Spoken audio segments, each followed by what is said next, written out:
Hello dear students, आप सभी का फिर से वेलकम इस क्लास में। आज का जो हमारा टॉपिक है वो है सिंपल माइक्रोस्कोप। तो आज हम पढ़ेंगे सिंपल माइक्रोस्कोप। तो सबसे पहले हम समझेंगे कि सिंपल माइक्रोस्कोप होता क्या हो, या उससे पहले हम समझें कि माइक्रोस्कोप क्या होता है। आपने देखा होगा स्कूल में हम माइक्रोस्कोप का यूज़ करते हैं। माइक्रोस्कोप का सिंपल सा मतलब है छोटी चीज़ों को आपको बड़ा करके एनहांस करके उसकी इमेज को देखना। जो छोटी छोटी चीज़ें हैं जैसे माइक्रो ऑर्गेनिजम्स हैं उसको आप देखते हैं बड़ा करके, तो वही माइक्रोस्कोप का काम होता है। तो माइक्रोस्कोप अलग अलग तरह के होते हैं। तो आज जो हम पढ़ेंगे वो सिंपल माइक्रोस्कोप पढ़ेंगे। सिंपल माइक्रोस्कोप सिंपल होता है, तो ये आपने देखा भी होगा कई बार घरों में या कहीं और जगह पे आपने देखा होगा, मार्केट में देखा होगा। जो सिंपल एक मैग्नीफाइंग ग्लास होता है ना, जो एक एस्ट्रोलॉजर जो यूज़ करते हैं ना, हाथ देखने के लिए, हाथ की रेखा देखने के लिए ज्योतिषी जो यूज़ करते हैं एक मैग्नीफाइंग ग्लास, वही सिंपल माइक्रोस्कोप होता है। कई जगह आपने देखा होगा घड़ी की दुकानों में, जो घड़ी की दुकान में जो काम करने वाले होते हैं, क्योंकि घड़ी के पार्ट बहुत छोटे होते हैं तो आप आंखों में वो लगा के रखते हैं एक छोटा सा लेंस, वो एक तरह से वो सिंपल माइक्रोस्कोप है। या जो ज्वेलरी का काम करते हैं, जिनको बारीक काम करना होता, वो भी यूज़ करते हैं इस सिंपल माइक्रोस्कोप का। तो इस सिंपल माइक्रोस्कोप का जो लिमिटेशन है वो लिमिटेड होता है। ये एक ऑब्जेक्ट का इमेज जो मैग्नीफाई करेगा वो लिमिटेड है, मैक्सिमम जैसे 4 टाइम्स 5 टाइम्स या 10 टाइम्स जो है ऑब्जेक्ट के साइज को मैग्नीफाई कर देगा, लेकिन उससे ज़्यादा नहीं करेगा। लेकिन उससे ज़्यादा आपको मैग्नीफिकेशन आपको चाहिए तो फिर दूसरा माइक्रोस्कोप यूज़ करना पड़ेगा। तो आज जो हम पढ़ेंगे वो पढ़ेंगे सिंपल माइक्रोस्कोप। तो सिंपल माइक्रोस्कोप मैग्नीफाइंग ग्लास होता है, और मैग्नीफाइंग ग्लास में क्या होता है, सिंपल एक कॉन्वेक्स लेंस होता है। तो एक कॉन्वेक्स लेंस जो है वो सिंपल माइक्रोस्कोप का काम करता है। बट कंडीशन है कि उसको यूज़ कैसे करना है। देखिए, जब हम सिंपल माइक्रोस्कोप अभी पढ़ेंगे तो यहाँ पे हम इसके 2 केसेस पढ़ते हैं। सबसे पहला केस अभी पढ़ेंगे, when the final image is formed at LDDV। LDDV मतलब least distance of distinct vision, यानी फाइनल इमेज जब बनेगी least distance of distant image में, डिस्टेंस विजन में। ये क्या होता है LDDV? नॉर्मल ह्यूमन आई के लिए 25 सेंटीमीटर होता है least distance of distinct vision, जहाँ पे जो कोई भी नॉर्मल पर्सन है या नॉर्मल ह्यूमन आई है वो क्लियरली किसी ऑब्जेक्ट को डिस्टिंक्टली देख सकता है। तो ये least distance of distinct vision होता है।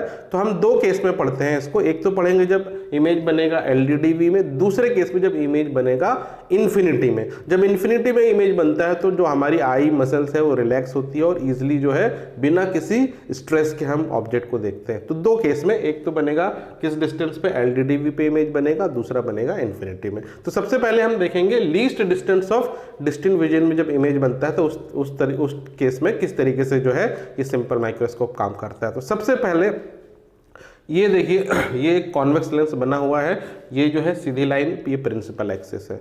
तो और ये इसका फोकस है F। तो ऑब्जेक्ट को हमें रखना होता है F और लेंस के बीच में। फोकस और लेंस के बीच में जब भी ऑब्जेक्ट होता है तो आपको पता होगा इसकी इमेज कैसी बनती है। इसकी इमेज पीछे बनती है ऑब्जेक्ट के, और ये एनलार्ज होती है, और ये वर्चुअल इमेज होती है। ठीक है, तो अब हमको ये ऑब्जेक्ट को इस तरीके से एडजस्ट करना है। हम इसमें लेंस जो है हमारा, इसको हम आगे पीछे कर सकते हैं, हमारे हाथ में मैग्नीफाइंग ग्लास आगे पीछे किया जा सकता है इसको।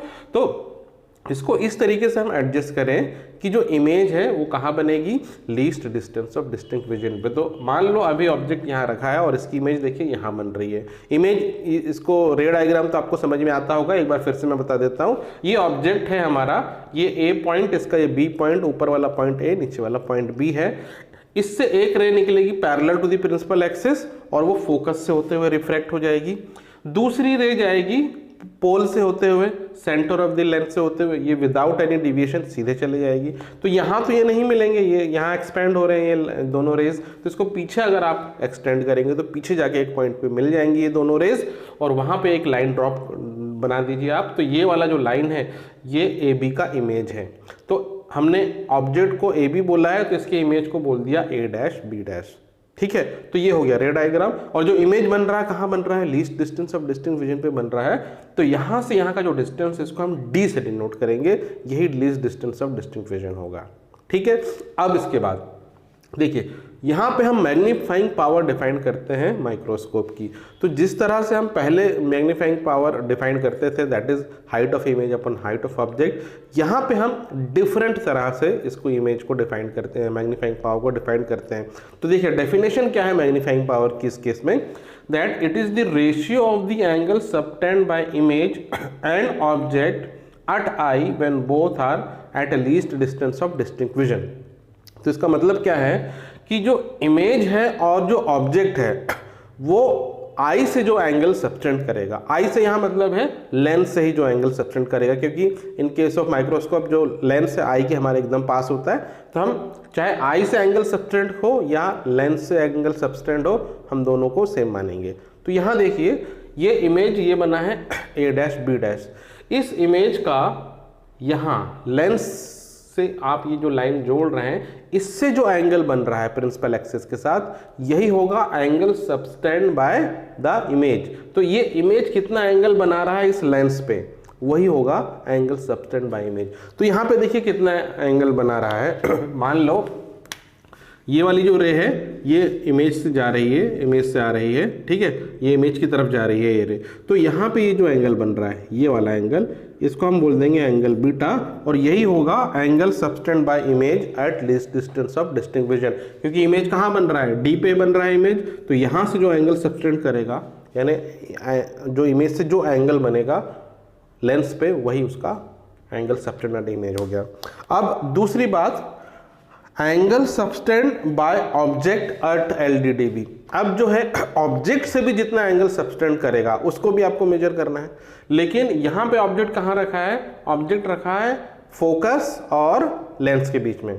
तो यहाँ से जो एंगल बनेगा उसको आपको मेजर नहीं करना है, इस ऑब्जेक्ट को उठा के यहाँ ले जाना है, कहाँ पे, least distance of distinct vision में, और फिर वहाँ से जो एंगल सबटेंड होगा वो होगा एंगल सबटेंड बाय ऑब्जेक्ट। ठीक है, तो देखिए अब हम क्या करेंगे, यहाँ से ऑब्जेक्ट को उठा के यहाँ ले आएंगे। तो मान लो अगर मैं इसको यहाँ ले आता हूँ तो ये जो है यहाँ से ये जो है ये बनेगा ऑब्जेक्ट, ठीक है, यहाँ से ये हाइट है ऑब्जेक्ट की हाइट, यहाँ से यहाँ की हाइट ये सेम है, ठीक है। तो जब ऑब्जेक्ट को यहाँ से यहाँ ले आया, ये जो इसका हेड है इस बार मैं इसको बोल रहा हूँ ए डबल डैश, ताकि थोड़ा सा डिफरेंशिएट हो जाए।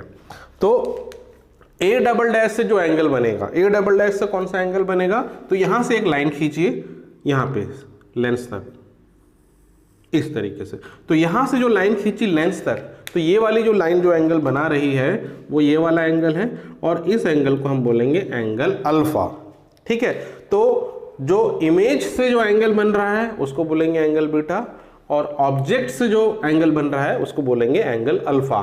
तो जो मैग्निफिकेशन होगा क्या, सिंपली इमेज का एंगल अपॉन ऑब्जेक्ट का एंगल, यानी मैग्निफिकेशन हो जाएगा सिंपली बीटा, इमेज का एंगल बीटा अपॉन अल्फा, ठीक है।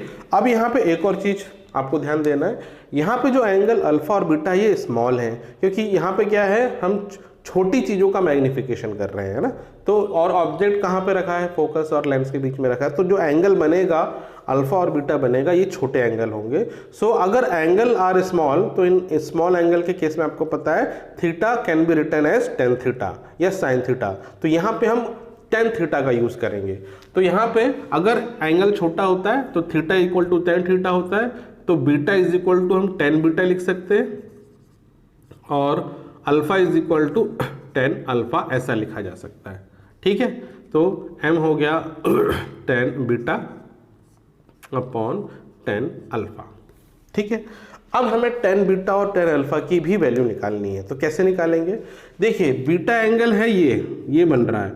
अब ये कौन से ट्राइंगल में बन रहा है, ये बन रहा है 0 a डैश b डैश, इस ट्राइंगल में है ये एंगल बीटा, साथ ही साथ 0 AB इस ट्राइंगल में भी है ये एंगल, क्योंकि ये दोनों जो ट्राइंगल है, दो ट्राइंगल सिमिलर ट्राइंगल बन रहा है। तो आप टेन बीटा की वैल्यू ये बड़े वाले ट्राइंगल से निकाल लो या छोटे वाले ट्राइंगल से निकाल लो, दोनों से निकाला जा सकता है। तो हम क्या कर रहे हैं, ये ट्राइंगल ले रहे हैं ABO, इस ट्राइंगल से अगर आप टेन बीटा की वैल्यू लिखेंगे परपेंडिकुलर अपॉन बेस, तो AB अपॉन BO हो जाएगा। तो टेन बीटा की वैल्यू हो जाएगी AB ऑब्लिक BO, ये हो गया टेन बीटा की वैल्यू। अब टेन अल्फा की वैल्यू, टेन अल्फा के लिए तो आपको ये ट्राइंगल यूज करना पड़ेगा, A double dash B dash O, ये वाला जो ट्राइंगल है इसमें बन रहा है अल्फा, तो perpendicular base tan alpha, perpendicular हो गया A double dash B dash oblique base हो गया B डैश O। अब क्या करें, तो देखिए अब यहाँ पे आप देखिए ये जो लेंथ है AB और A double dash B dash, ये दोनों लेंथ सेम है, ये दोनों लेंथ इक्वल है, तो हम क्या कर सकते हैं, इनकी वैल्यू सेम होगी तो ये कैंसिल हो जाएंगे। तो m हो गया simply b dash o upon B O, ये हो गया मैग्नीफिकेशन की वैल्यू।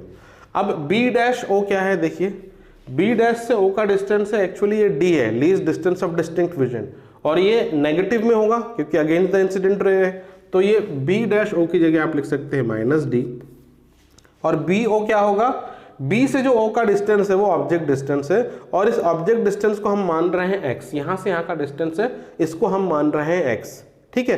तो यदि यहां से यहां का डिस्टेंस x है तो ये डिस्टेंस भी नेगेटिव में होगा, तो ये हो गया माइनस x, तो m इज इक्वल टू हो गया d अपॉन x, तो हमको ये m की वैल्यू मिली d बाय x, ठीक है। तो ये हमें m की वैल्यू मिली। अब इसके बाद हम क्या करेंगे, आपको लेंस फॉर्मूला पता है, लेंस फॉर्मूला फोकल लेंथ के लिए 1/f is equal to 1/b minus 1/u, ये होता है लेंस फॉर्मूला, ठीक है। अब देखिए यहाँ पे v और u क्या है इस केस में, इस केस में v है माइनस d, इमेज बन रहा है d पे, इसलिए v है माइनस d, और u क्या है माइनस x, हमने u को x मान के रखा है, ठीक है। तो इसी एक्सप्रेशन को आप कैसे लिख सकते हैं, 1/f is equal to 1/-d, और ये माइनस माइनस प्लस हो जाएगा तो 1/+x हो जाएगा, क्लियर है।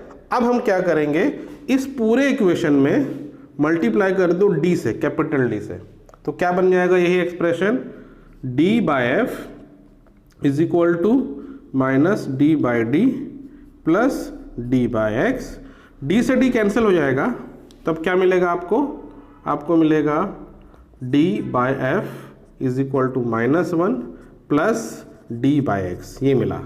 अब देखिए जो d/x है ये क्या है, ये है एक्चुअली मैग्नीफिकेशन, और ये -1 को आप लेफ्ट हैंड में ले जाएंगे तो आपको क्या मिलेगा, 1 प्लस d/f, और यहाँ बच गया, सॉरी ये d/x है, x/x लिखा, ये d/x है, तो d/x is actually magnification m, तो magnification is equal to 1/d/f।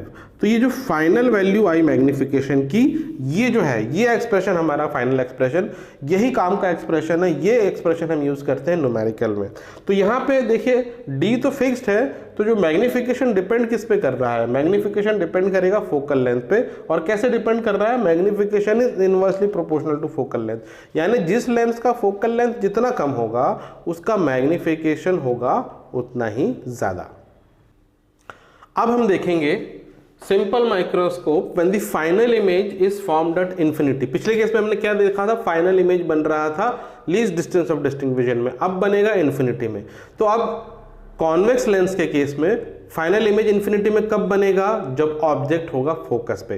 Previous case में क्या था, ऑब्जेक्ट था between focus and the lens, इस केस में ऑब्जेक्ट होगा एग्जैक्ट फोकस में। फोकस में आपको जब ऑब्जेक्ट होते तो रे डायग्राम पता होगा, फिर भी एक बार बता देता हूँ। ये देखिए फोकस पे अगर ऑब्जेक्ट रखा है, एक रे जो है ए से निकलेगी सीधे और ये फोकस से होते हुए इधर आएगी, दूसरी रे पोल से जाएगी लेंस के और ये सीधे चली जाएगी विदाउट डिविएशन। ये दोनों पैरेलल रेज होंगी, इसको पीछे एक्सटेंड करेंगे तो ये भी पैरेलल रेज होगी और इन्फिनिटी पे जाके जो है इसकी वर्चुअल और हाईली इनलार्ज इमेज बनेगी। ठीक है, तो ये इसका रे डायग्राम हुआ। अब यहाँ फिर हम मैग्नीफाइंग पावर डिफाइन करेंगे। देखिए प्रीवियस केस में अलग था, यहाँ पे अलग है मैग्नीफाइंग पावर। मैग्नीफाइंग पावर किस तरीके से डिफाइन करते हैं, it is the ratio of the angle subtend by image at infinity. अब देखिए यहाँ पे इमेज कहाँ बन रहा है, इन्फिनिटी में बन रहा है, तो angle subtend by the image at infinity. तो ये जो लाइन जा रही है ये इंफिनिटी तक जा रही है, इमेज तक जा रही है, तो यहीं से जो एंगल बनेगा वो एंगल ऑफ इमेज होगा, इसको हम बोल देते हैं बीटा। ये वाली जो लाइन है इंफिनिटी तक जाएगी और इसी को हम बोल देते हैं एंगल बीटा। उसके बाद to the angle subtend by object place at LDDB। अब ऑब्जेक्ट का जो एंगल सबटेंड होगा जब वो LDDB पे प्लेस होगा, यानी least distance of distinct vision में प्लेस होगा, तब उससे जो एंगल बनेगा वो ऑब्जेक्ट का एंगल होगा, angle subtend by the object.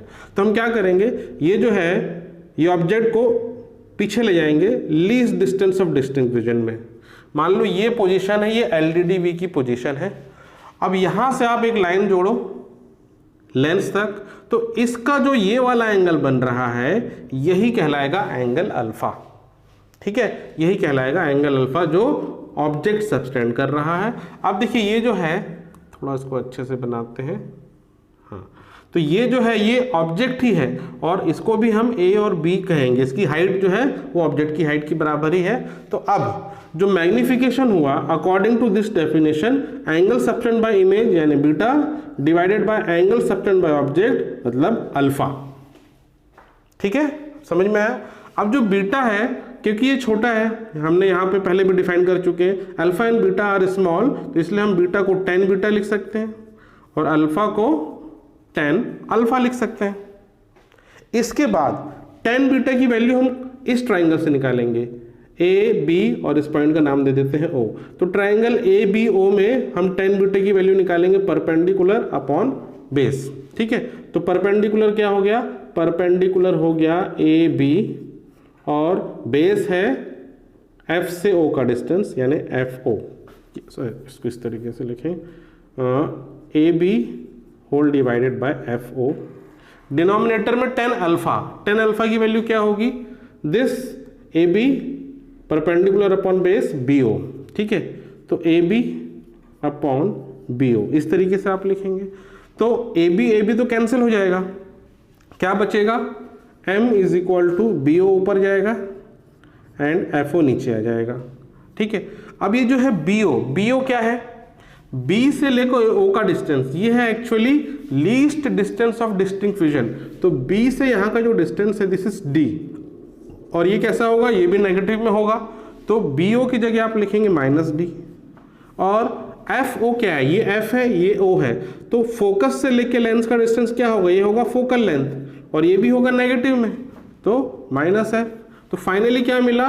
Minus minus cancel, m is equal to magnification is equal to simply d by F. तो ये है इंपॉर्टेंट इसका फाइनल कंक्लूजन। ये फॉर्मूला हम यूज करेंगे न्यूमेरिकल में।